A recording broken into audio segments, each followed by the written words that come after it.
Hello, amazing humans. How you doing out there? Holy Lord, has the reality show of the collapsing empire kicked into high gear? When you're getting like kind of later in the season of this clown show, you got to throw in some new curveballs and things. The explosion of the Trump Musk bromance has been amazing to watch. And yes, is it a distraction? Yes, largely it is. For those who say, "Oh, this is just a distraction," yeah, in many ways it is. But anyway, I'm going to give you the a little bit of just kind of the standard nuts and bolts that you've probably already heard. But then I'm going to get into kind of the deeper layers of this that at least not enough. I don't know whether very few are talking about it, but at least not enough are talking about of the explosion of the Trump Musk bromance. We're also going to get into the flotilla that continues to head towards Gaza. This is the second flotilla in recent weeks, the last one being bombed by Israel. We're going to get into all of that.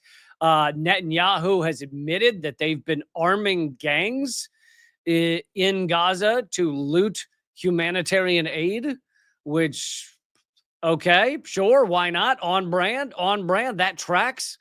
Also, a socialist mayoral candidate for the NYC mayor could actually win. He's ticking up in the polls against Cuomo.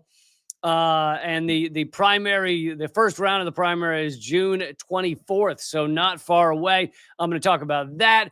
A lot coming at you right now. Please click thumbs up, click share, click all that good stuff, and we'll do it. We'll do the thing. We'll do the thing. Yes, mommy and daddy have been fighting. Very upsetting. Very upsetting. So it's, of course, all over the news. You guys are familiar with this by now. Has started a couple of days ago, a day and a half ago. Trump-Musk feud explodes. And, it started with Musk leaving the government, but then, or at least to some degree, leaving the government. Who knows what was going on behind closed doors. Oh, yeah, I always forget to mention, because I do live streams 3 days a week, and one of them is almost always with Eleanor Goldfield. I just get in the groove of I got to do my show today. And I forget to mention, yes, I'm sorry that Eleanor's not here today. Life gets in the way sometimes, and we just had schedule issues, but Eleanor will, of course, be back next week. So she apologizes, and don't worry, she still loves you. Anyway, back to what I was saying. So Musk, is leaving the government, in the process of leaving the government. And he then started tweeting about how Trump's bill was awful. His big, beautiful bill that adds trillions of dollars to the deficit and is a giant tax giveaway to the richest Americans, and works to at least head in direction of gutting Medicaid, kicking 10 million or so off of Medicaid, etc. But then Trump called him insane, crazy, said he's gone crazy, etc., and that they fired him from the government. And then Musk decided to go this direction with it. Donald Trump's in the Epstein files. That is the real reason they have not been made public. Have a nice day, Donald Trump. So for some people, this was like, oh my God, Trump's in the Epstein. Musk is saying that. Now, for those of us who've actually been following the Epstein story, the details of it, we all knew Trump's in the Epstein files. We all knew he wasn't going to reveal the reality of Epstein. Now, does that mean that Trump was ever involved in the sex trafficking and the rape and everything else that Epstein was one of the managers of? Who knows? There were a lot of people involved in Epstein's circle that were not necessarily involved in the worst of the worst. But yeah, of course, he's not going to release everything about the Epstein files. Trump was friends with Epstein. Trump talked about being friends with Epstein. There was a woman who brought a court case against Donald Trump, later dropped. This was prior to him being elected president the first time. And she said she was sexually assaulted at minimum at an Epstein party by Donald Trump. So, and then she dropped the case. You got to assume it was settled or something, or I don't know why. But anyway, so yeah, this is not a shock. I think some people find it shocking, but it's really just shocking that it's coming from Elon Musk, that he's the one willing to say that Trump is in the Epstein files. Yeah, so these people are all pieces of human garbage. So that's kind of a bit of the play-by-play. Trump is now saying he could save billions of dollars in the government by cutting the contracts with Musk's company. Many of us have been saying that for a long time as well, that Musk is the head of government efficiency and cutting people, and yet he's got billions in government contracts. What? But yeah, so Trump then said that, and Elon Musk then said he's going to stop supplying SpaceX for NASA purposes, which I don't think Trump gives a shit about that anyway. So okay, that's kind of the standard play-by-play. That's kind of layer one. I like to get down to the deeper layers of reality, and you guys will feel free to chime into the chat as to whether you think there's anything I miss about the deeper layers of what's going on here. But slightly down, layer two is I was actually a little shocked that it took this long for this to happen. Because if you understand anything about psychology, these are two megalomaniacal, sociopathic, narcissistic billionaires with unbelievable daddy issues who both think they are the only thing that matters in the universe, their wealth and their power. And so the fact that they united was horrifying enough, but the idea that it didn't, I honestly thought it would blow up within a few days during the campaign. Like when Musk started showing up at Trump events, I was like, give it a few days. Musk will think he's the star of the show, which he did. And Trump will get sassy about that. And then end of story. Trump will say some mean stuff about Musk. Musk will fire back. So I was amazed this didn't happen within weeks.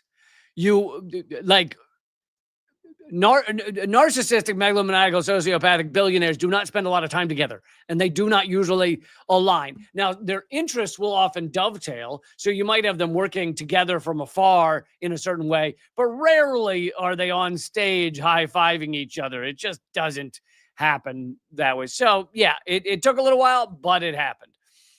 Here's layer two. Let's dig a little deeper into what the fuck's going on here. Of course, with Musk, you have to think that there might be a deeper ulterior motive.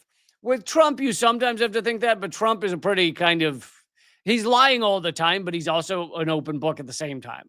Like saying things like we got to steal this, we have the oil in Syria, and why didn't they steal the oil from Iraq, and et cetera, et cetera. Trump, in certain ways, is an open book.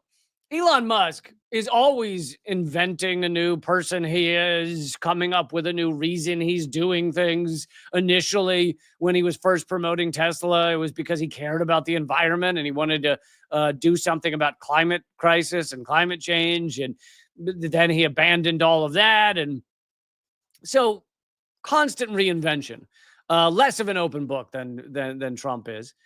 And so what is Musk's ulterior motive? Well, I don't think this part is that hidden. And I already covered this first part of what I'm about to say, but not the second part. First part is Musk didn't quite realize, I think, that it would have such ramifications, that him joining the Trump administration, going against most everything that Americans actually want, he didn't think it would have large-scale ramifications for his wealth. If anything, he went about rather quickly gutting the departments that were actually investigating Tesla, and not just Tesla, but the other ones, SpaceX and everything, Neuralink, all of that.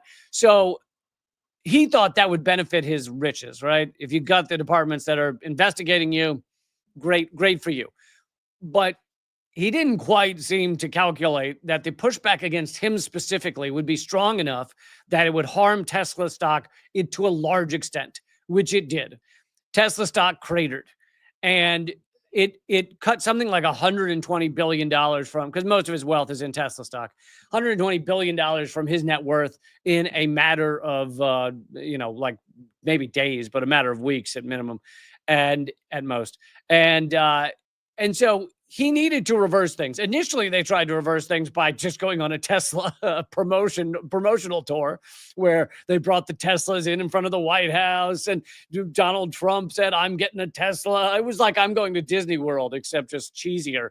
And of course, it's wildly corrupt to use the presidency in that way, but we are way behind. I'm sorry, way beyond caring about wildly corrupt in this country, in this empire.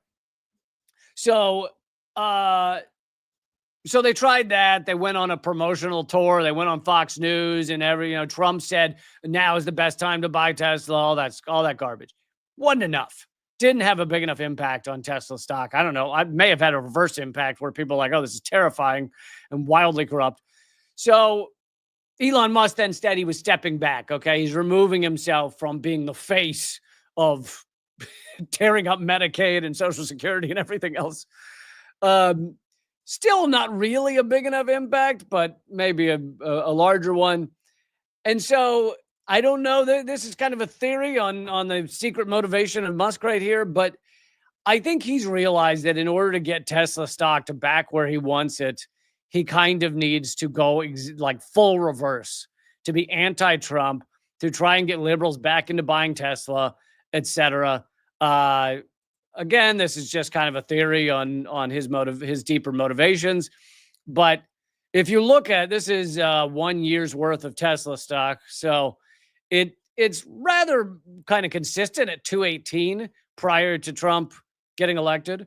Trump then wins the election, and it rather steadily shoots up, and then Musk is named as a head of a Doge, and it shoots up. At its peak, it's at 480 Tesla shares. Then, as everyone realizes or remembers that they fucking despise Elon Musk because he's a absolute piece of shit human garbage, it slowly goes down. Liberals start boycotting Tesla, and then you have others actually attacking Tesla dealerships and shit like that.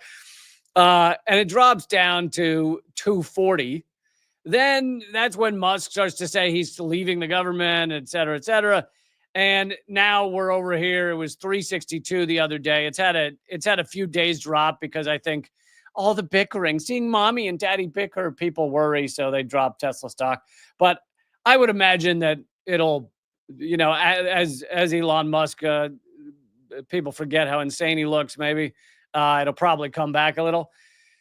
So anyway, we've already seen some gains of Musk leaving the government and saying he's not going to be involved with Trump, but now we get into him being full anti-Trump.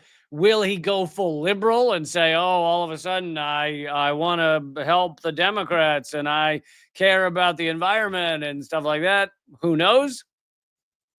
But I do think you have to think about that ulterior motive for why Musk would threaten his power to this degree.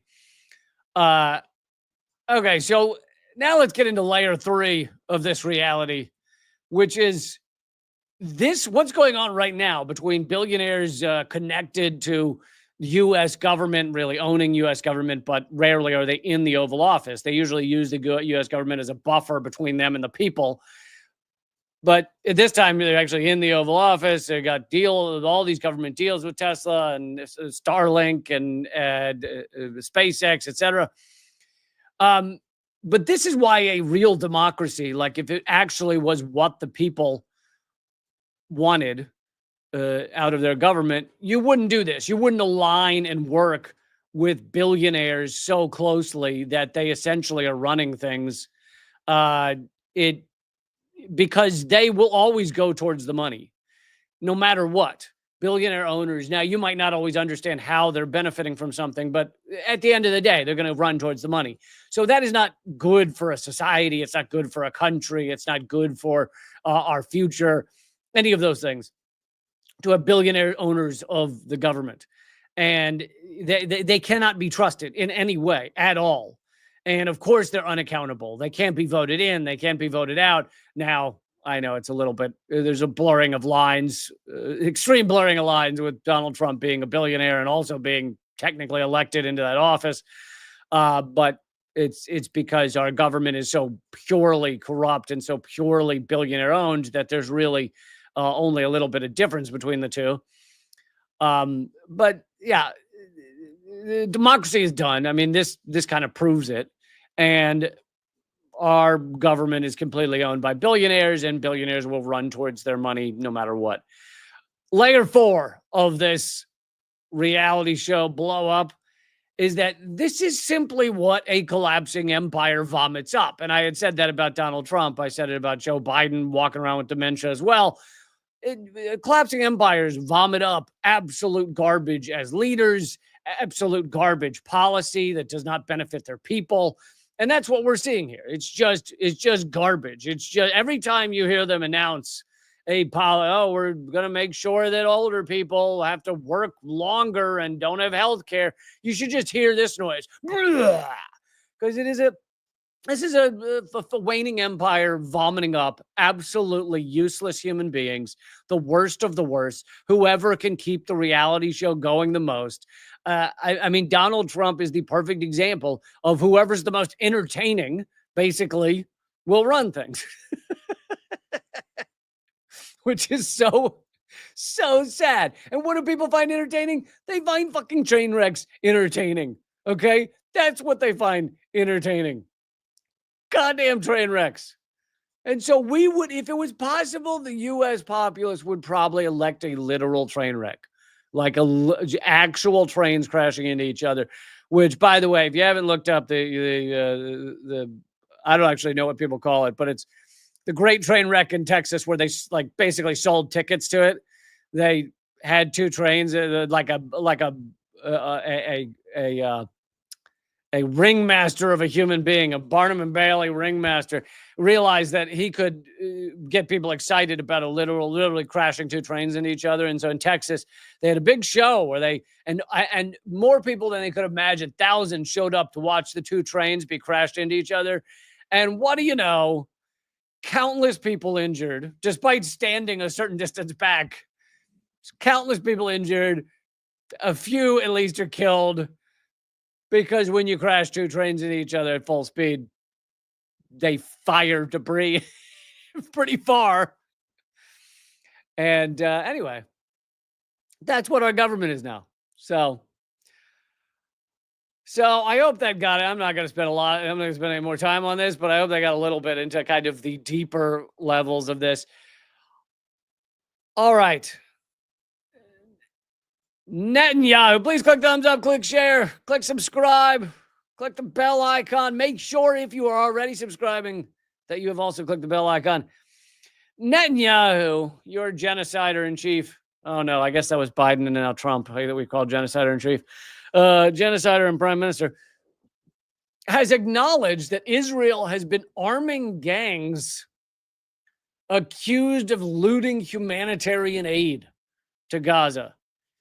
So Israel has supposedly been allowing humanitarian aid to Gaza, and meanwhile arming gangs to steal it. The Israeli prime minister has acknowledged his government has been arming a criminal gang in Gaza that has repeatedly been accused of looting humanitarian aid trucks. This comes as the new shadowy U.S. and Israel-backed aid operation known as Gaza Humanitarian Foundation. I did a longer segment on them last week or last episode on how they are basically U.S.-backed mercenaries being hired to run the humanitarian aid in Gaza.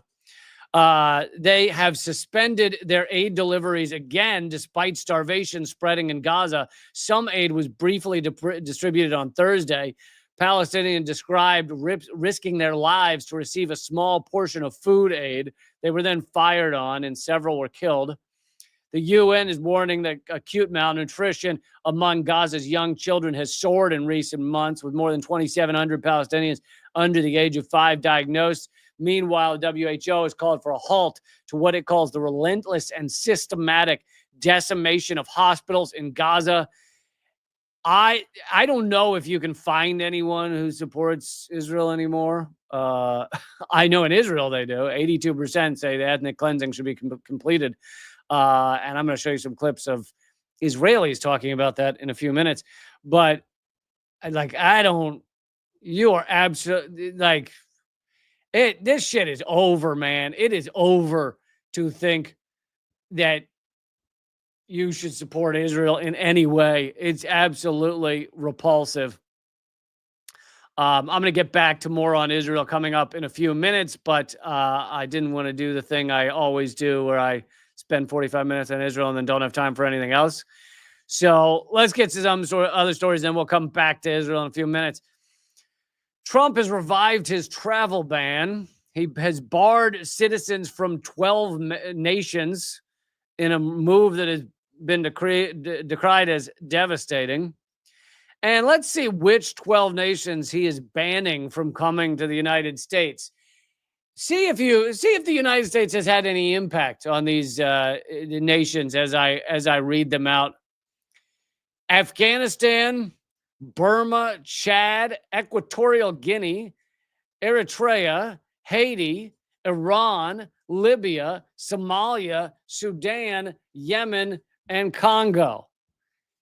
Like most of those countries, the United States is either currently bombing them, has bombed them recently, has put sanctions on them recently, has destroyed them recently, has crushed them recently. And then if you go back a little less than recently, we're talking assassinations of their socialist leaders.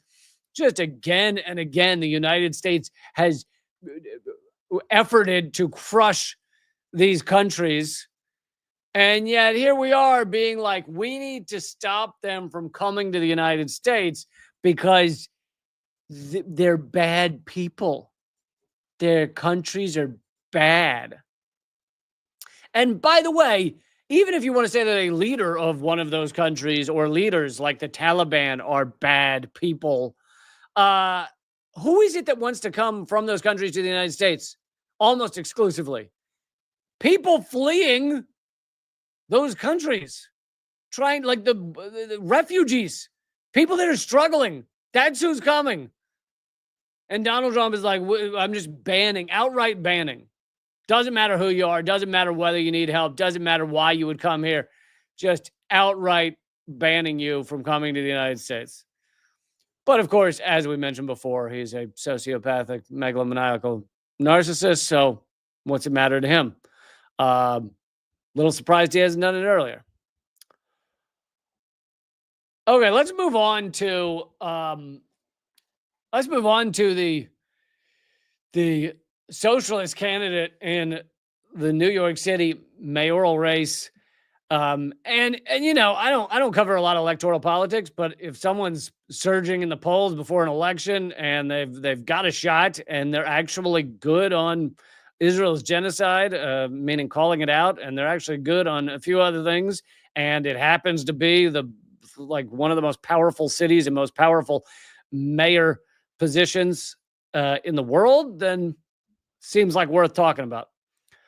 So, as you probably know, New York City has a corrupt Democrat mayor, Eric Adams, who was being prosecuted by the Justice Department for taking bribes, I believe from Turkey and other places. The Trump Justice Department has now dropped all those charges because they wanted a quid pro quo from Eric Adams, which literally they just said outright, we're going to drop any charges or any investigation because we want him to deport immigrants, which you're not. Here's the thing with illegal corruption and quid pro quo and stuff. You're supposed to moderately keep it a secret. You're supposed to say we're dropping the charges because there's no truth there and not for other reasons and not because we want him to do something for us. Trump and his Justice Department didn't realize that because they are idiopaths, they're idiot sociopaths. And so they just said outright, we're going to drop these charges because we want him to do our shit.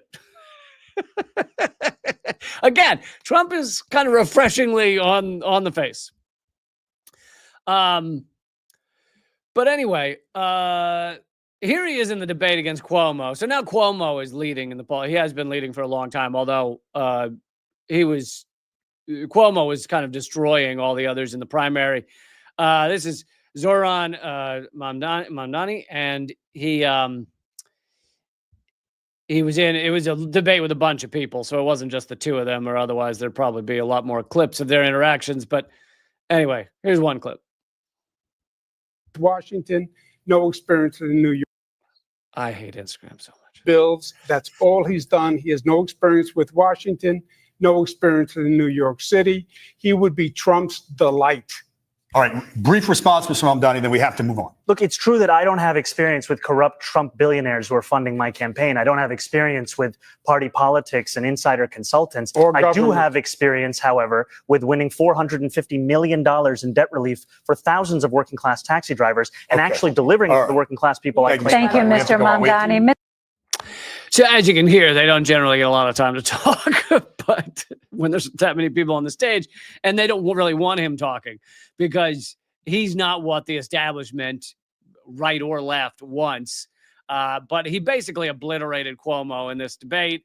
Cuomo, of course, the corrupt former governor of New York State, who literally had to leave being governor due to his corruption and sexual assault allegations.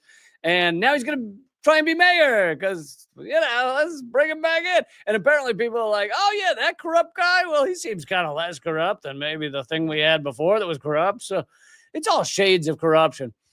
But this is from American Prospect, which is a pretty damn good outlet. It says, did Cuomo peak too soon? Until this week, it looked as if Cuomo was on track to be New York City's next mayor. The incumbent, Adams, had collapsed in a haze of corruption and incompetence. Cuomo, who has assiduously courted the black community through appearances on black talk shows, black churches, stood to carry the base that put Adams in office 4 years ago. Black voters, whites worried about crime, conservative pro-Netanyahu Jews, and the always powerful real estate lobby, which is dropping millions of dollars on ads for Cuomo. Real estate, by the way, really does own a lot of New York City, and I don't mean they own the real estate. I mean they own the government as well. But Cuomo had also raised the most money, big shocker, because when you are a big name with big corruption, you have a lot of billionaire friends. Cuomo was betting that after Adams, who was both corrupt and incompetent, New Yorkers would accept a little corruption in exchange for competence. But then one progressive candidate, Zohran Mamdani, broke out of the pack. This was more than a little improbable. Mamdani, only 33 years old, is a third-term assemblyman from Queens, as well as a Muslim and a stalwart of the DSA. And by the way, this is not to say every detail about him I love. I've had plenty of criticisms of the DSA, but I don't know that we need to hold him responsible for everything DSA has ever done. The American Prospect says he's a very effective politician. Last week, Working Families Party, who I've also had criticisms of, Working Families Party is a ballot line, kind of a party in New York City.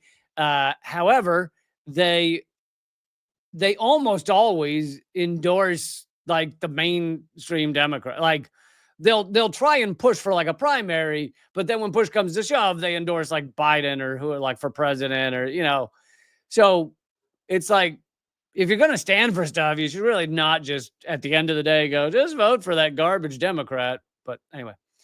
Working Families Party gave Mamdani its endorsement. The party recommended that in New York's complex ranked choice system, it is a little complex. However, ranked choice is much better than not ranked choice. Ranked choice can stop this either or. If you don't vote for this, then you're supporting the Republicans' garbage. But anyway,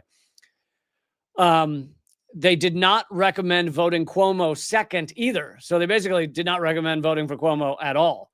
The most recent and most comprehensive poll released on May 28th shows Cuomo with 35% of the vote in the first round, edging out Mamdani in the final round of vote redistribution, which is how ranked choice works, by just 54 to 45%. So, less than 9-point race there in the final distribution of the ranked choice. That was before the endorsements of Working Families Party, AOC, and also UA. This article was written before UAW, the auto workers, endorsed him as well. While Cuomo still could narrowly win the June 24th Democratic primary, the November general election is likely to have 4 candidates, regardless of who wins the primary. Mamdani could lose the primary and still be on the working family ballot line if working family doesn't, in the general, endorse Cuomo or some shit like that. So while time is short between now and the Democratic primary, that won't end things. Cuomo has between now and November to play the role of piñata. Who is Mamdani? His parents are Indian board social scientists, who is a professor at Columbia, and his mother is an Indian American filmmaker with award-winning movies, including Mississippi Masala and The Namesake. In Wednesday's debate, the candidates piled on Cuomo. Mamdani was outstanding. Of all the contenders, Cuomo is the most like Trump, both his bullying and his vindictiveness. Trump and Cuomo also share many of the same donors. Isn't that nice to know? See, the reason all these Trump donors get behind Cuomo to run New York City is because New York almost always puts in a Democrat. It rarely ever is there a Republican running New York City. So if you are a rich Republican, if you are the Elon Musks or the Koch brothers, or the Walmart family, or whoever the richest Republicans are, the Adelsons, if you are these very rich Republicans, you're not going to get a Republican in there. So why not get the Democrat that's essentially a Republican? There you go. Then you still win. So that's why they pour money into Cuomo. They're like, well, we'll get a Republican who pretends he's a Democrat. Perfect. But as we know, the Democrats are essentially Republicans. All of them. Almost all of them. Here's some of Mamdani's programs, including making city buses free, freezing rents on rent-stabilized apartments, establishing a pilot program of city-run grocery stores. I like that one because it's like with grocery prices shooting up. If you actually want people to be able to have a life and afford their lives, you should find a way to have affordable groceries. How tough could that be? You're telling me this nation is incapable of creating affordable grocery stores for people? Yeah, only if you let people absolutely pillage us at the grocery stores. Only if you let corporations run things and absolutely jack up all the prices while everyone's suffering. Anyway. And he would fund the city-run grocery stores with a $10 billion tax hike on the ultra-rich. He also has figured out an astute new version of defund the police, because supporting defund the police has now become really unpopular among liberals, because you kind of have to explain more than that. Like, it takes a little bit of education to explain to people that crime is not actually higher if you look across the nation than it has been, when the media will tell you it's crime's going crazy. Yeah, maybe among the ruling elite, maybe among the richest fuckwads out there, but street crime has actually not gone up significantly. And so there's just a lot of education for people to understand what true defunding of the police would mean. De Blasio, one of the only things I, at least initially, thought I'd like about de Blasio as mayor of New York City is he started doing a little defunding of New York City police. But ultimately, the money that he defunded that he took out of the police was just repositioned around to school security guards and stuff. So really given back to law enforcement, most of it. So really, it was not a defunding of the police.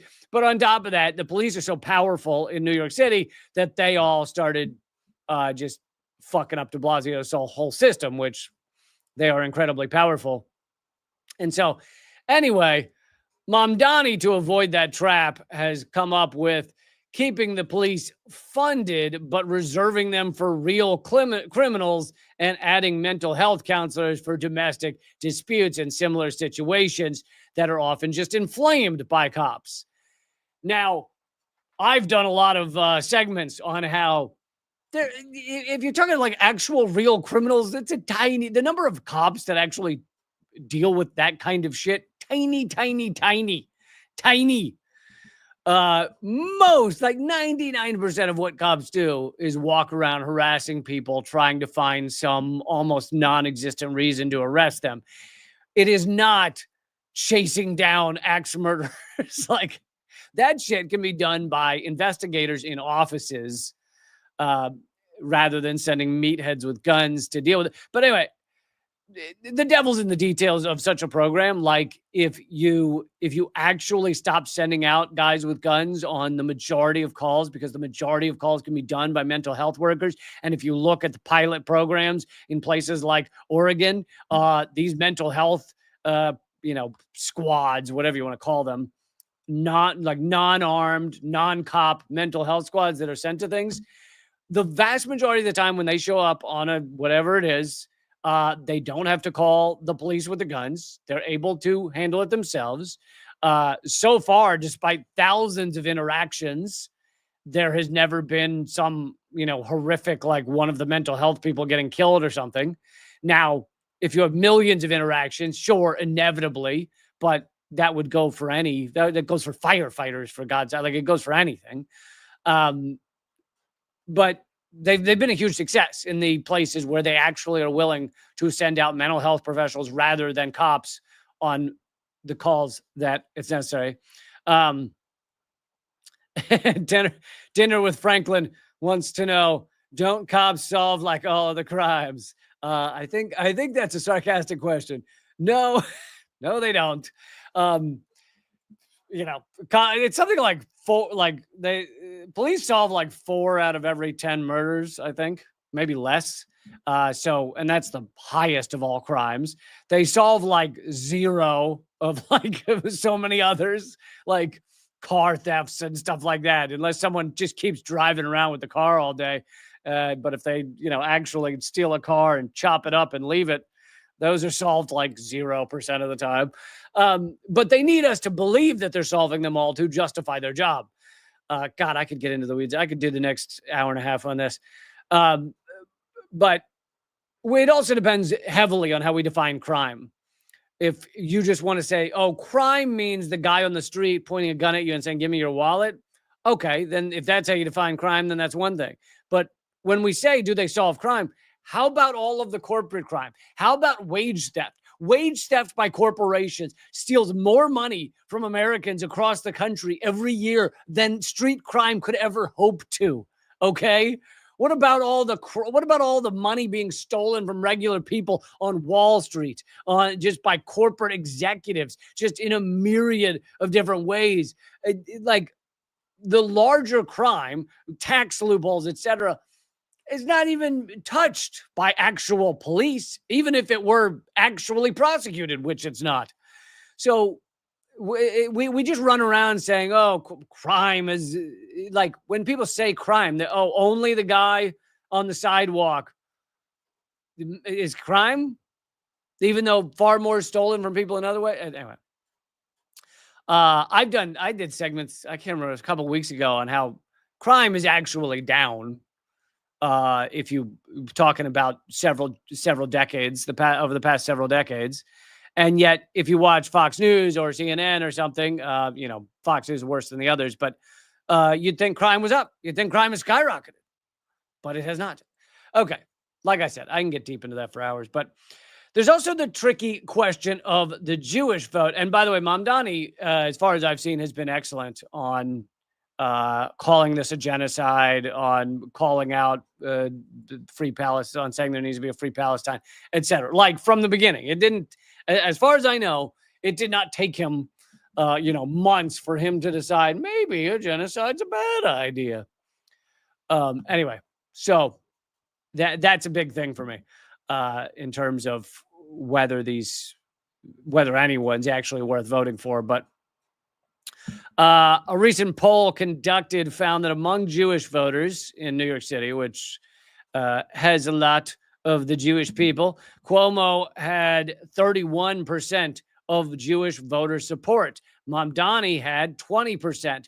That is pretty shocking. You have someone who's saying regularly free Palestine, and this is a genocide, and they've got 20% of the Jewish vote, and Cuomo only has 30%. And this is coming from American Prospect, says this confirms my hunch that liberal Jews who are ashamed of what Netanyahu has done in Israel's name. But let's be honest, it's not just Netanyahu, is it? It's kind of 82% of Israelis believe that the ethnic cleansing should be completed. Anyway, have no place to go politically, while the right has worked to conflate criticism of the Gaza war with anti-Semitism. What is he? Does he mean? That's kind of confusing. Does he mean rightish Democrats? Because it's not just the right. It's plenty of liberal Democrats have tried to convince people that you criticize the Gaza war. It's anti-Semitic, which is repulsive. Mamdani, who supports Israel's right to exist but criticizes the Gaza war, could receive a non-trivial share of liberal Jewish support. And that always the number of Jewish people voting for Mamdani or refusing to vote for Cuomo, it speaks to how this is fucking done. It's done. Supporting Israel as a genocidal apartheid state is over, especially among anyone who's under, 65. Like, it is just not a thing.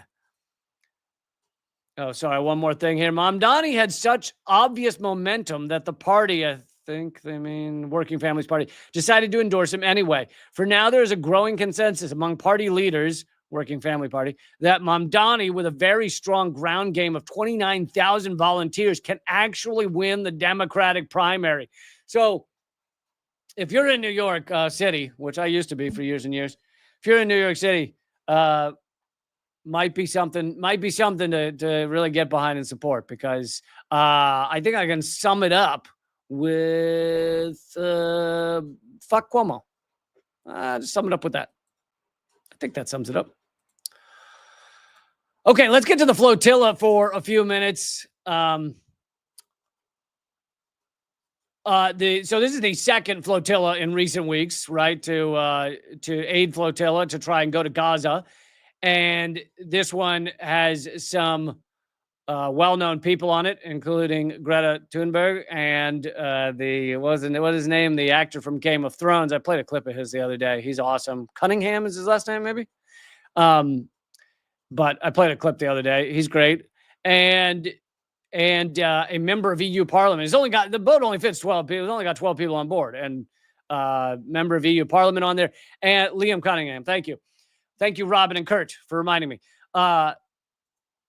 And you got to respect the courage of these people, because of the flotillas, of the boats that have tried to go to Gaza to bring them aid, the one a few weeks ago was bombed by drones, easily could have sunk and easily could have killed everyone on board. The one that went several years ago, was it 2010, 2012? Israel lowered paratroopers on board of unarmed protesters in the boat and killed, I think, 12 people. Unarmed. Shot like 12 of them and killed them. And at least one of them was American. And so there is not just not a 0% chance, but a definite chance you could die on this boat trying to go to Gaza. And a definite chance that there is no way Israel's letting this into Gaza. So it's more about the publicity. It's more about raising attention. It's more about getting the world to care. And Israel's not, I think Israel's not going to let it in. So it just depends on how exactly is Israel going to deal with it. Are they going to bomb it? Are they going to lower paratroopers on board to shoot you in the face? Are they going to set fire to it? Are they going to ram it with Israeli boats? Like, how does it end? Not well. Remarkable bravery, honestly. So I'm going to play just a few seconds from this is Thiago Avila, who's on board as well.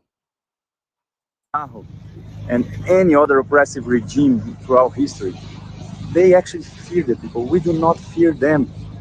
It's something very problematic to think of a regime that needs to bomb people, civilian people, needs to starve children to death in order to survive. So they are the ones desperate. We are together with the social majorities of the world. We don't fear him at all. We're doing the right thing. And we know that this is part of a global uprising much larger than this humble mission of 12 people on a small boat. And so they are the ones who are desperate about the possibility that a small boat carrying food, medicine, crutches, prosthetics for amputated children, and water filters is going to Gaza. And it's important for us to say that Gaza has been under siege for 18 years, part of a process of a genocide of 8 decades. And we're on international waters. And from international waters, we go to Gaza, which is Palestinian territory. Israeli authorities have actually no authority there. That's a great point. He's mentioning that literally the but the area they're covering goes straight from international waters to Gaza. So Israel has no authority on any of it. They don't have the right to, they're not going through Israeli waters. But anyway, I just wanted to play a few minutes. Another beautiful human being there. And I love that he's got a smile on his face. And you know, I think what that smile shows is when you are acting out of pure moral sorry to say pure twice, out of moral purity. It's like, this is how all of us should be acting. Not all of us have the means to get to Europe and the means to get on this boat, and not all of us have the ability to risk our lives for these things. But it really is inspiring and amazing. And you know, those who want to mock this or want to mock these people, it's because it's a combination of they're afraid of what this could show. They're afraid of what the world caring about this and seeing this, the response could be. But others, I think they're ashamed. They're ashamed for who they are as human beings. And so they need to attack those who are actually doing something about it. So it's amazing to look at people risking their lives to do anything to stop a genocide, but even just to they literally have prosthetic limbs for babies on board there to try to bring to children that need limbs, because there's a crazy number of children missing limbs now. And it's like, even if they were to just get that to the Gazan people, you'd change a bunch of lives. So it's not even that they could stop the genocide, but it's just to change a few lives, just to help a few people. It's absolutely how we should all be, who we should all be if we want to care about humanity, care about humans, care about children. Like, this is who we should be. And yet just pathetic fucking human beings who are absolutely morally bankrupt just spend their time mocking them. It's pretty unbelievable. Pretty incredible. And yeah, you want to go, oh, well, the celebrity, why put a celebrity on board? What are you, an idiot? Let's be honest. Who attracts the most attention? Celebrities. That's why it's more important when someone that all the newspapers are going to talk about is saying something about Gaza than when someone who's walking down the street is saying something about Gaza. It makes a difference. So yeah, look, if you want the perfect world, sure. In the perfect world, we all care about what everyone has to say equally. But when have we ever lived in that world? I know that world has never existed. So of course, put celebrity. I cram the thing full of celebrity. I don't give a shit who it is. Just grab people. Just grab Axl Rose and fucking randos. I don't give a shit. Just George Clooney and the dude from Downton Abbey. I don't care. Stuff them all on there. Now, I know that I don't think Axl Rose gives a shit about this, but Maybe he does. Maybe I'm wrong. Maybe Axel has been tweeting about Gaza a lot. Who knows?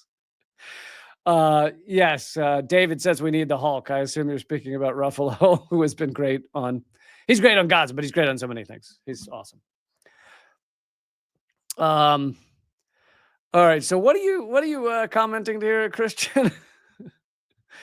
Okay, Christian, you can stop posting it. But Christian says, breaking news, Lee Camp's schedule to go to Adolfo Duque Forest Reserve is a 10,000-acre protected area of the Amazon rainforest on the outskirts city of Manaus, Brazil. You want me to come to Brazil? Okay, don't spam the feed, Christian, but I appreciate the thought. As I think you've asked me to come to Brazil before. As I've said, I'd love to be in Brazil. I'd love to come to Brazil. I'd love to meet people in Brazil. It all sounds wonderful. I don't have anyone funding such a trip at this moment. So, Kurt says Christian is the CIA. Why is he? The CIA is asking me to come to Brazil? That's pretty cool. Thank you, CIA. Yeah, I don't think that's true though.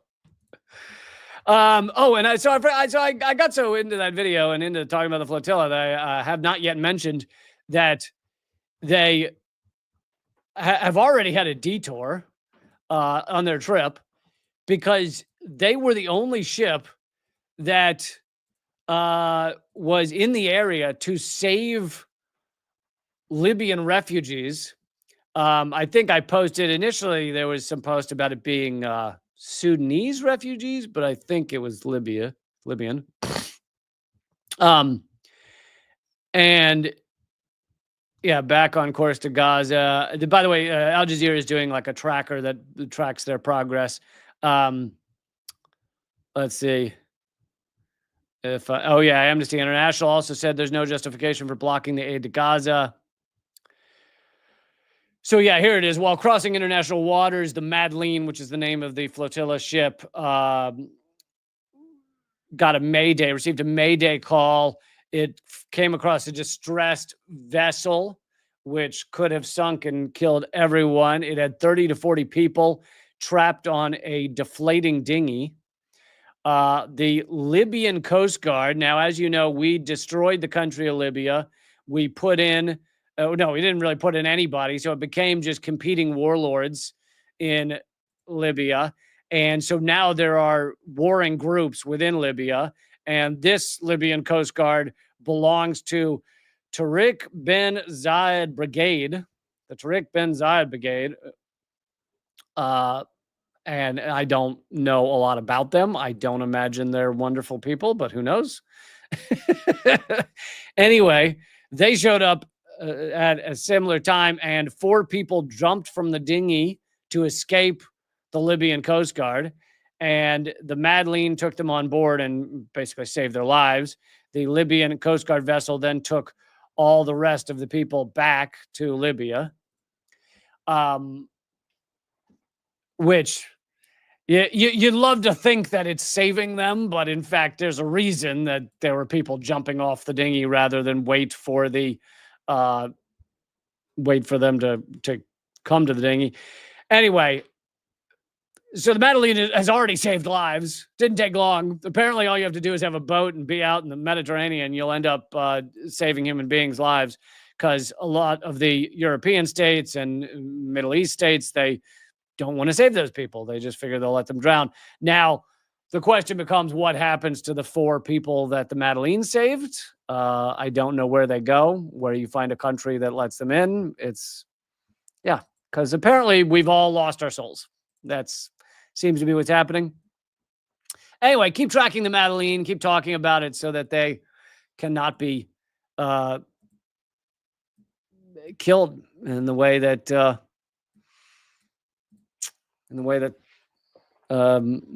others have before on these flotillas. Sticking on the topic of Israel, I mentioned this the other day, but I just found this version of the analysis interesting. I mentioned the other day that Glenn Greenwald had a sex tape that was leaked, and it was done by Israel. And anyway, this is someone's analysis of it, which I thought was pretty, as you can tell, it's pretty snide, snide towards Israel analysis. Israel's attempt to destroy Jewish journalists by outing him as gay somehow backfires. Huh. Why would that backfire? And so this person, so I hope you realize this person is being sarcastic as they write this. They say, as you know, all Jews are expected to unequivocally support Israel's genocide. Otherwise, they're anti-Semites. Jews are not allowed to think for themselves, and any Jews that say or do the right thing must be punished. It is for this reason that Mossad decided to bring down Jewish traitor Glenn Greenwald, the journalist who co-founded The Intercept. Greenwald went on the Tucker Carlson show, and he talked about how Israel wields its influence over the U.S. government and the CIA, and it's not an anti-Semitic conspiracy theory. Israel was given no choice but to prove that it never uses tactics such as blackmail to control people. It therefore decided to end Greenwald's journalistic career by revealing that he is, in fact, gay. And anyway, their little post goes on to say, oh, what do you know? People actually sided with Greenwald, not only because they've known he was gay. In fact, he had a husband for many years before his husband sadly passed. Not only because they've known he was gay, but also because there's nothing wrong with being gay. So there's that too. And guess what? Sex between consenting adults is fine. So what exactly is the problem? Thank you, Israel, for proving yet again that you are sad pieces of shit. And I'm only going to play a few, few seconds, few minutes of this because it's in Hebrew. But I do think that we should show these clips to show that what is being said on Israeli television. A lot of it doesn't get played by people, or people don't watch it because it's in Hebrew, but the captions are on the screen for this. This is a montage posted by Mehdi Hassan and as I mentioned before, he's garbage on other things, but he's good on Israel. Mehdi Hassan showing it's a montage of Israeli television, people on Israeli news shows justifying genocide, endorsing genocide, etc. So I'll play and then read the.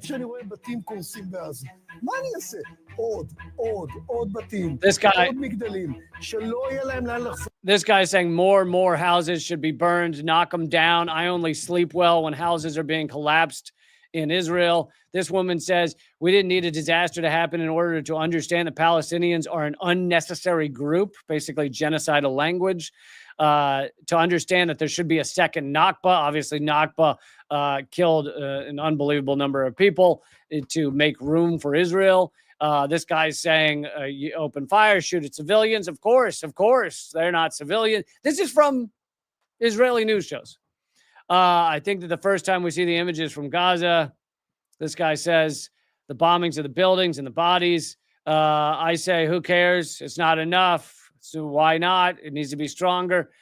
So anyway, I won't keep going, but I don't want us to forget what is being aired right now on Israeli television. Absolutely. Genocide speak, pro-genocide talk, justification for genocide, all of it.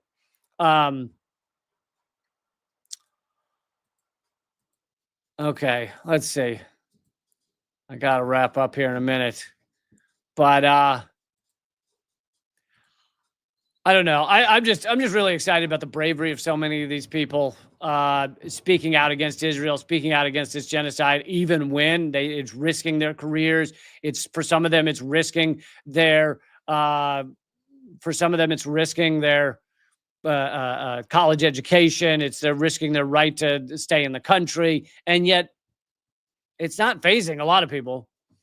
Here's another one who has been unfazed. I had never heard of her until this. Maybe other people with young children had. But I've mentioned her before on the show, Miss Rachel, who is hugely, crazily popular on YouTube. Many people call her the new Mr. Rogers. Kids adore her. But she's been speaking out against genocide. Why? Why would they do that? Anyway, I'm not going to play all of it, but here's a moment from Miss Rachel, who's been mercilessly attacked, by the way, because Israel goes after the people with the biggest platforms. They go after them hard. And so they have gone after her hard, and she's not done. Be so ashamed of your silence. Be so ashamed that you've seen the same images and videos that we've all seen, but they haven't moved you to do the right thing. The doctor who had her 9 children come to her, who had been killed. You saw the little girl walking through the fire. You could see her little ponytail.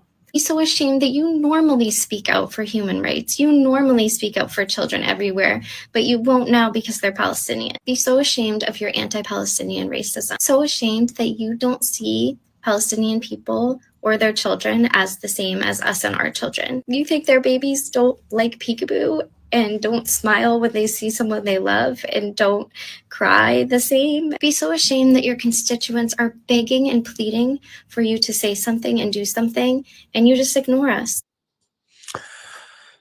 Well said. And I love the refrain of "be so ashamed." Yeah, you absolute pieces of human garbage. You should be ashamed for not standing up for this, not standing up for the right thing.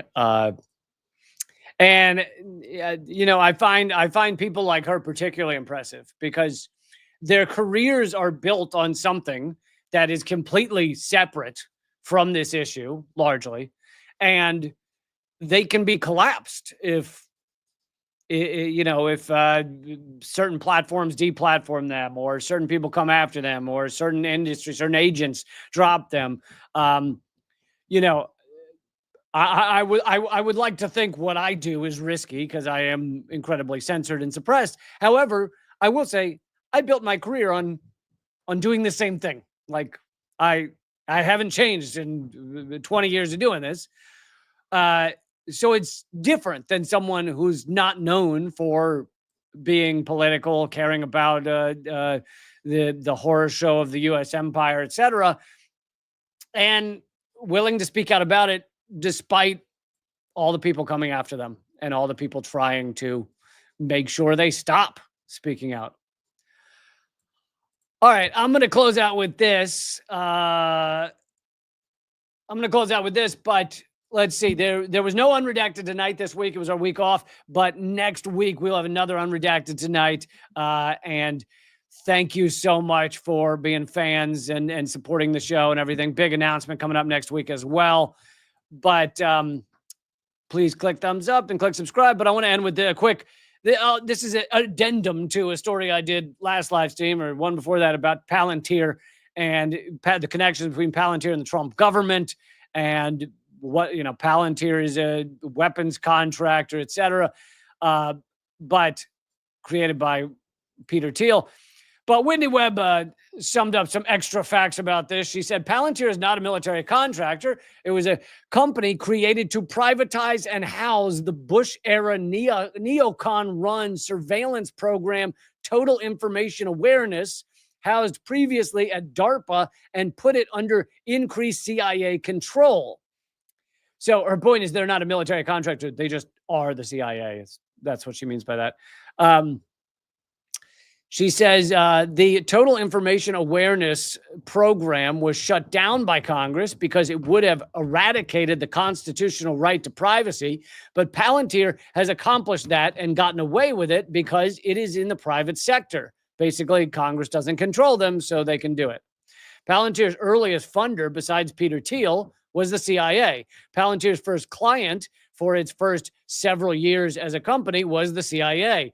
Where did Palantir engineers every 2 weeks for years for guidance go to get guidance in developing their products? CIA headquarters.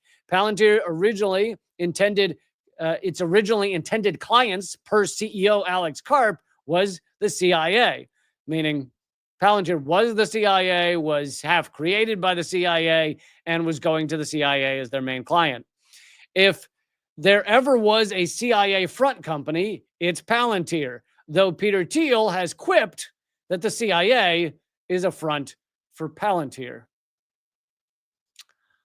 Yeah. So, important facts that I left out from, or I didn't intentionally leave it out, but that I did not include in my Palantir segment the other day. Okay, that's the show. I'll see you, I believe, Monday for another live stream, 3 p.m. Eastern, noon Pacific. Remember, you just got to show up because they're not going to tell you. They're not going to alert you. I'm suppressed. You got to do it. But I would love for you to also subscribe to my new YouTube channel that is only Unredacted Tonight. Nothing else on it but Unredacted Tonight. That's leecamp.com/YouTube will take you straight there. Click subscribe and make sure to click the caret next to subscribe and change the bell icon to all alerts. But yeah, this channel will still have Unredacted Tonight, but it'd be great if you could also subscribe to that other channel because it's always good to have a backup. And also I want to do some testing to see if that channel might be less suppressed. Thank you all. Keep fighting. Fuck the empire. Have a great weekend.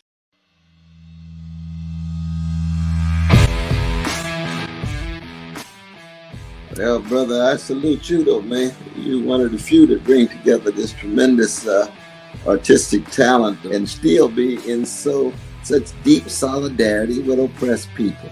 It's an honor to be here because I'll tell you, Lee, you have one of the funniest shows on television, bar none. It's an enormous pleasure to be here.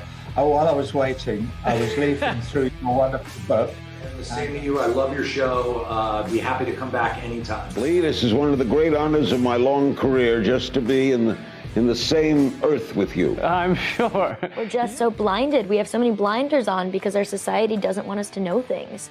And so it takes shows like your show, and it is clearly designed to eradicate. Hey, good to see you. Hey, Jill, how are you? Julian, thanks for joining me. Honor to have you, brother.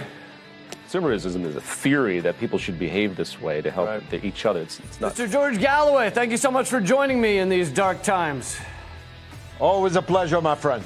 Thank you so much, Lee, for having me on. Keep fighting. Ha ha.